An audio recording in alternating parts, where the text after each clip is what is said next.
to morir, said Francisco d'Ancona.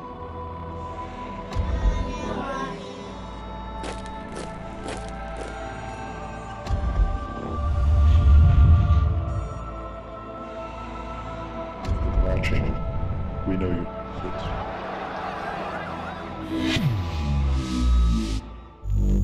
Assalamu alaikum wa rahmatullahi wa barakatuh. Welcome to another episode of Face to Face with me, Syed Ali. Gaza has been under siege since 2007 by an Israeli blockade, and according to a recent UN report, will be uninhabitable in 5 years' time. Joining me to discuss this is Ahmed Hamouda, the Middle East editor of Islam21c. Ahmed Hamouda, welcome to the show. Thank you. Okay. So Gaza has been under siege since 2007. Can you tell us about the Palestinian situation, or the inhabitants of Gaza? Bismillah ar-Rahman ar-Rahim. Gaza, as you know, Brother Saeed, is a 360 kilometer square plot of land with a residence of 2,000 people per square kilometer. So this makes it the most densely populated area in the world, more densely populated than any city in India. And the situation in Gaza is such that it is now under an Israeli blockade imposed on it after the victory of Hamas in the 2006 election and then the overthrow of the Fatah movement. And now with the changing of leadership in Egypt, the other side, we are finding it is becoming more and more blocked off from the Sinai Peninsula side. And now with the overthrow of President Morsi and the presidency of the dictator Sisi. Is it primarily the fact that Hamas has won the election in Gaza and in the Palestinian territories that has led to the Israelis closing off the borders? It seems this way. Hamas won with more than a 70% majority, and the election was done under the scrutiny of UN international observers, and it was guaranteed to be completely flawless and fair. And even Fatah accepted the results of the election. So democratically, Hamas came into power. This exacerbated Israel and other nations. But we know the results. Okay, we know the results of those elections. Gaza has 5 borders. One of those borders being with Egypt, a country we would assume would be sympathetic to the Palestinian cause. Why have the Egyptians closed off their borders? We believe that the Egyptians recently have started to collude with Israel for a number of reasons. They consider Hamas part and parcel of the Muslim Brotherhood movement that Mohammed Morsi was part of. And it seems that the despot in Egypt wants to prove a point by imposing a blockade on Gaza, showing his loyalty to Israel, trying to prove to the populace that the terrorist activities that take place in the Sinai Peninsula... Yeah, but the Egyptians would argue that these borders, along this border with Gaza, there are tunnels and people are smuggling weapons from Gaza into Egypt and vice versa. As you know, Brother Said, the situation in Gaza, the humanitarian situation is dire. People are dying every single day for the absence of very basic medical equipment, very basic supplies. The Gazans never needed to start building and tunneling into the earth, except that the upper border, which is 20 times the size of the length of a football pitch, has been utterly closed, and it has now been closed permanently for at least a year or more than a year since Sisi came into power. So the Gazans have been forced to build smuggling tunnels. Of what is smuggled are humanitarian goods and supplies and anything required by a state. Okay, but is it only humanitarian things that are coming through those tunnels? Everything is coming through the tunnels. This is not... Including weapons? Possibly. Weapons are coming through tunnels. A nation as Gaza that has been constantly under bombardment, constantly under siege, constantly under severe repression from the Israeli side, may at times require to smuggle whatever is required for a nation to defend itself under the dire situation that they are living in. This is what has been compelled on them. The Palestinians have never in their history waged war on anyone, but war has been waged on them. But in that case, then the Egyptians would feel justifiable to destroy those tunnels. The Egyptians, what we mentioned in one of our articles in Islam21c, that the theoretical obligation on Egypt is to defend Gaza militarily, especially when we speak of 2,200 civilians, 2/3 of whom were women and children, possibly more, massacred last year in 2014, the moral, the religious, the neighborhood obligation on Egypt is to militarily support the Gaza Strip. Now that they have not chosen to do this for political reasons and for other reasons of collusion with Israel, then what is requested upon them is to leave the borders open for the population of Egypt to help the Gazans. But what about the protection of their own people, the Egyptians? I mean, we've had attacks over in the Sinai province, for example, and they're blaming it on the Palestinians. There is utterly no evidence whatsoever to suggest that the Palestinians are involved. This comes with the complete denial of the authorities in the Gaza Strip, and those who claim responsibility in Sinai for the attacks are well known. And they don't originate from Gaza. In fact, it was never the Palestinian strategy to launch military activities outside of the borders of Palestine. This has long been the stance of the resistance in Gaza, reaffirmed again and again. I have no interest in doing this whatsoever. not you're not condemning the smuggling in of weapons via Egypt, are you? You're saying the Palestinians have a right to do that. Whether they have a right or not, maybe under the Geneva Convention, every state that is legally elected by its people. But it's not a state, is it? To be the representative. It is a state by the recognition of many Western states like Iceland and Sweden, and you have other states in South America that recognize Palestine as a nation. And also, we are speaking about a government smuggling what it requires of humanitarian aid and supplies and whatever it requires to secure its borders with an enemy that has been bombarding it, the equivalent, like some experts have said in the 2014 war, of the Nagasaki nuclear bomb, the explosive equivalent of the Nagasaki nuclear bomb. Palestine, Gaza, ended up in 2014 with 20,000 tons of rubble. This is the scale of devastation in Gaza. 2,200 people. And around, but Israel would argue that they wouldn't need to do such activities had Hamas surrendered or had Hamas did not smuggling these weapons. This is far from the reason that Israel state actually what started the 2014 war, and we can go back and back and back into possible infinite regression. But what started the 2014 war was the abduction of 3 Israeli settlers, if you recall. And this was blamed on Hamas with total rejection and denial. And later the Israeli side themselves admitted that they have no evidence to suggest that Hamas were the ones who abducted it. And on the back of that, a war was waged on the civilian infrastructure, and total mayhem ensued. Okay, so on the border with Egypt, the Egyptians, who do they fear most? Are they fearing Hamas? Is it Israel or is it Washington? The Egyptians are creating a monster in Palestine called Hamas. But there's a large disparity between the Egyptian government and the people. There is a popular revolt in Egypt ever since the overthrow of Morsi that has led to the death of thousands of Egyptian civilians. So the Egyptian sentiment is pro-Gaza, pro-Palestine. They want to help the Palestinian people, albeit the coup government is trying to form this monster image of Gaza to try and justify its closure of the borders permanently. So they are vilifying the Palestinians in every way they see possible. I mean, the Egyptians are the second largest recipients of US aid, second to the Israelis. That's right. Surely they're looking after their own interests. We can argue this, but we need to first establish that the Palestinians are infringing upon the interests of the Egyptians, and there is there is nothing whatsoever to suggest this is the case. In fact, it is the minimal thing the Egyptians can do for Gaza is to assist them with what is within the capability of the people, not to help Israel in overcoming them. Okay.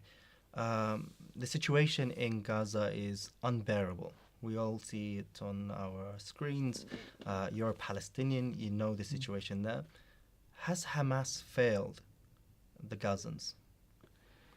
It's difficult to say. The Gazan sentiment and the Gazan popular opinion is still very pro-Hamas in Gaza. And were they to hold another election, very likely Hamas would win it again. But the people understand very well the capabilities. How confident are you about that Hamas would win a second election?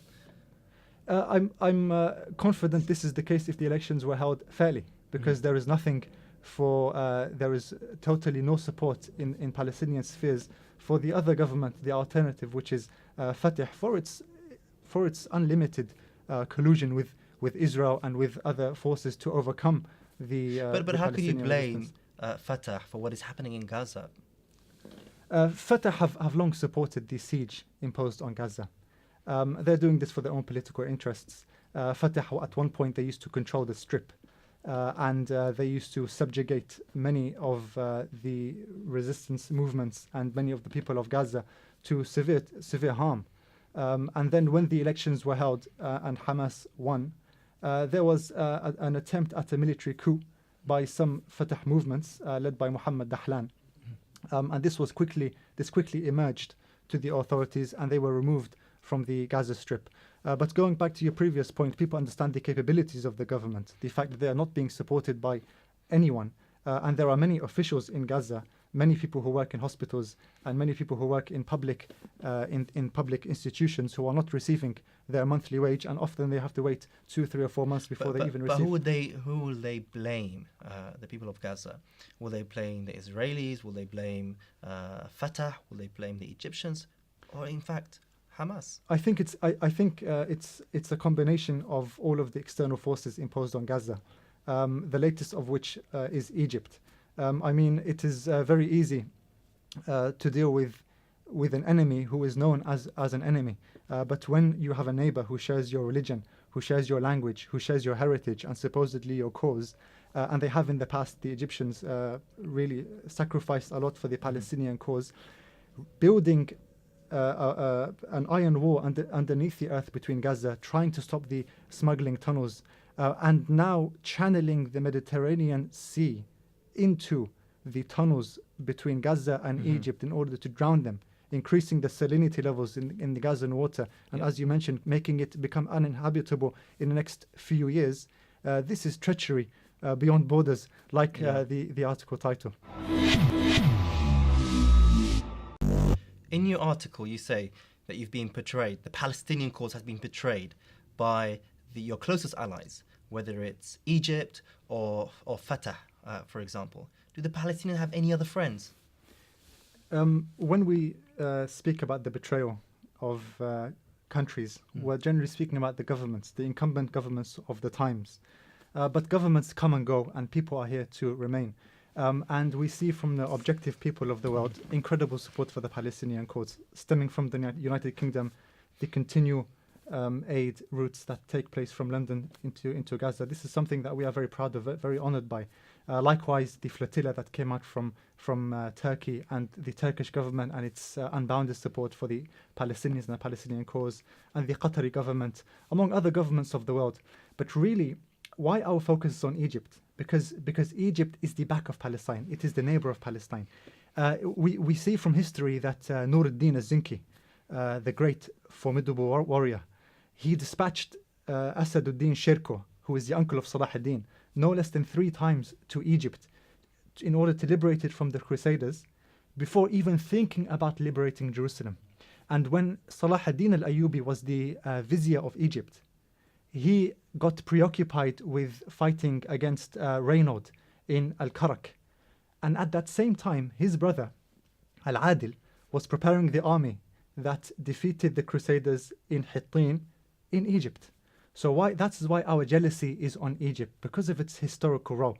Because we believe that without Egypt, this is maybe a personal opinion, but this is supported by history. Without Egypt, Palestine will not be liberated. So we appreciate the support from. But what about the Saudis? What about the Turks? What have they done to aid the Palestinian cause? When it comes to people, their aid is boundless. But and we hope that this aid will slowly propagate and develop until it becomes governmental. Unfortunately, as of yet, we have not seen much governmental movement except from the governments of Turkey and Qatar and some South American governments. But even that, let's say Turkey, for example, which is quite favorable to the Palestinian cause, is it just merely words? Is that all you need?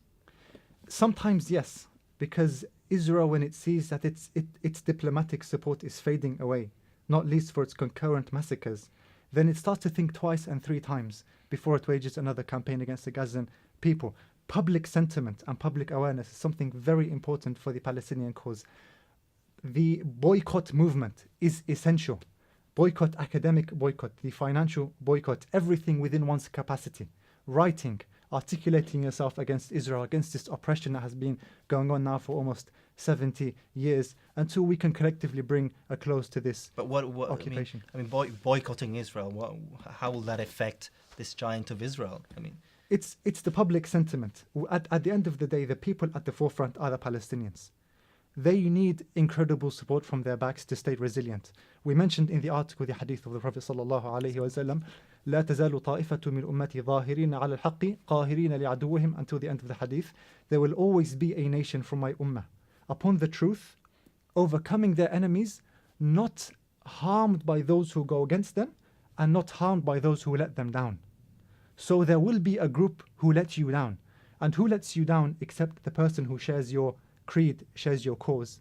Who harms you except your enemy? So really assisting the Palestinians is an honor to ourselves before being an obligation. Yeah. I want to talk about the humanitarian situation in Gaza. Mm-hmm. What has been the implications or the impact of this blockade on the Gazans? The impact has been unmeasurable. Like the UN report mentions, the salinity of the water, the salt content of the water is rising to incredibly high levels. This is because there's a large salt water intrusion from the Mediterranean Sea. Yeah. Because of the amount being used in Gaza is more than what it can accommodate for its people. Hundreds of babies are dying in their incubators.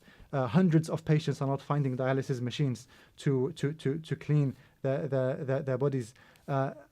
People aren't finding the most basic supplies. Even things as basic as the equipment required for funeral processions are not available in Gaza. And this comes with concurrent 2 or 3 year on average wars being waged on Gaza using illegal weaponry, depleted uranium, burning phosphorus, thousands of people with wounds that will never heal, thousands of people with amputated limbs who need artificial limbs. We've seen, for example, initiatives by activists to try to break this siege. How has that helped? Has that helped? Of course, it helps. It helps the, like we mentioned, it helps the public opinion. But really, we have a number of causes in this situation. The Ummah should be looked at collectively. When we want to send a route of aid and supply, we need to look at the route it will pursue, and we will find that it will eventually end up in Egypt, either Egypt or the Mediterranean Sea. So until we can form enough public opinion and enough sentiment against the regimes to change their stances in order to allow these supply routes to come through, it will be very difficult for the people to support the Gazans. Nonetheless, they should do everything available in their capacity. The Gazans, before anyone else, appreciate this very much, and as an Islamic action, this is very rewardable from Allah Azza wa Jal. Do you see an end in sight for this blockade? There will be an end, inshallah, not just to the blockade, but to the occupation. We believe, without doubt, that the occupation of Israel will come to an end. So whether you choose to support it or not, it is for our own selves and for our own benefit. But how is that foreseeable if the people who represent the Palestinians, for example, Fatah and Hamas, are not even in agreement? They can't even sit on the same table. Like we mentioned, it is not about the governments. It is about the movement of the people. It is about the awareness of the cause. It is about the feeling. But it has something to do with it, though. If there's corrupt leadership, if there's no leadership, if the two main factions who are representing the Palestinian cause today are not even in agreement with themselves, that they cannot sit on the same table, where lies the fate of the Palestinian people? We're speaking on a very long-term basis. The Palestinian people are not they are not independent. They are supported by an ummah, by a nation. Hopefully the movements in the Arab world will form a grand movement to facilitate the liberation of Palestine over time. No, I say this because it's very easy to blame Israel and Egypt and other countries when in fact your own leaders are not doing anything about your cause? I agree. We have never depended upon leaders. Our dependence is on Allah Azza wa Jal. And then on the people of Gaza, because leadership is created by the people. If people want good, pious, righteous leaders, they will come and incumbently. So leadership cannot persist if there is no cultivating ground from underneath. But the Palestinian cause cannot become successful until a conducive environment is created in the entire Muslim world. So the Syrian conflict is the solution does not lie within Palestine.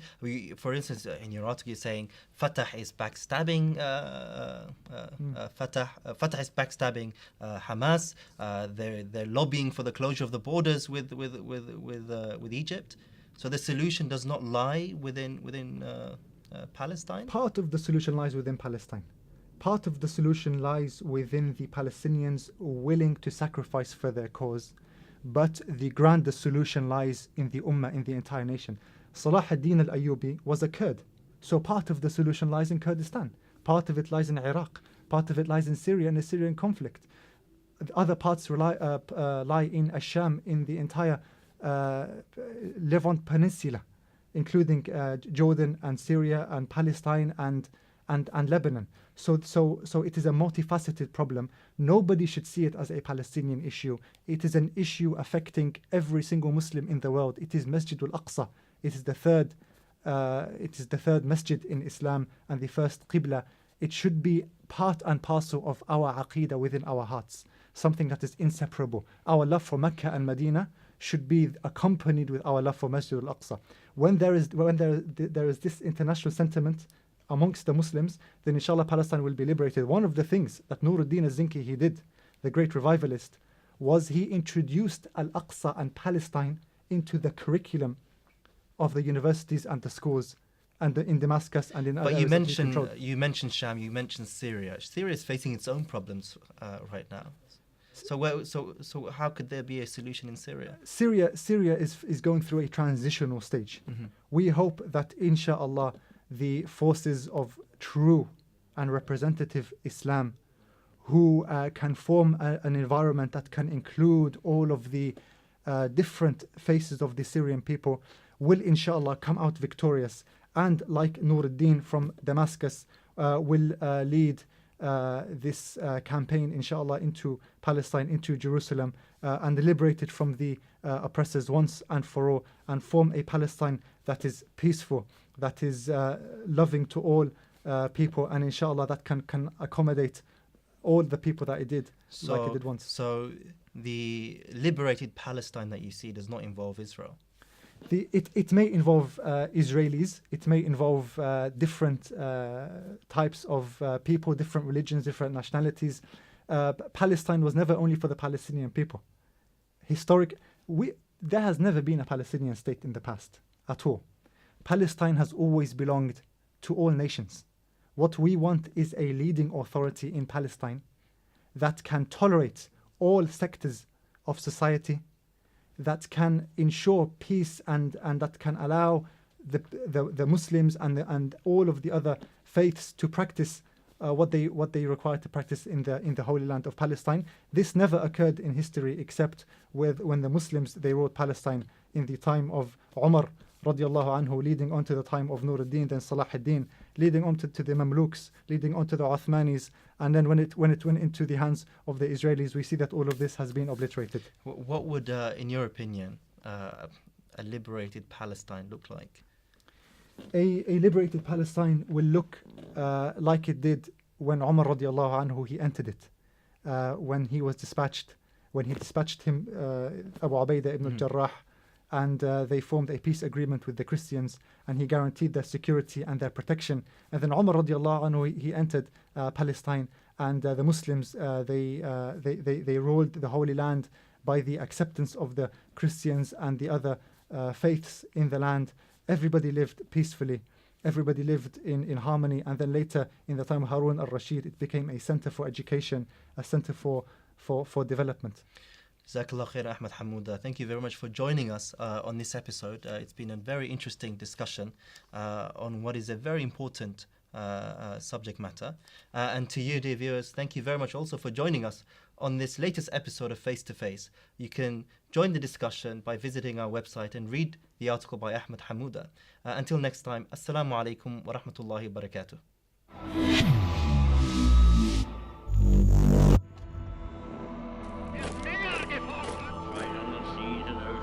So you think that money is the root of all evil? Said Francisco d'Ancona.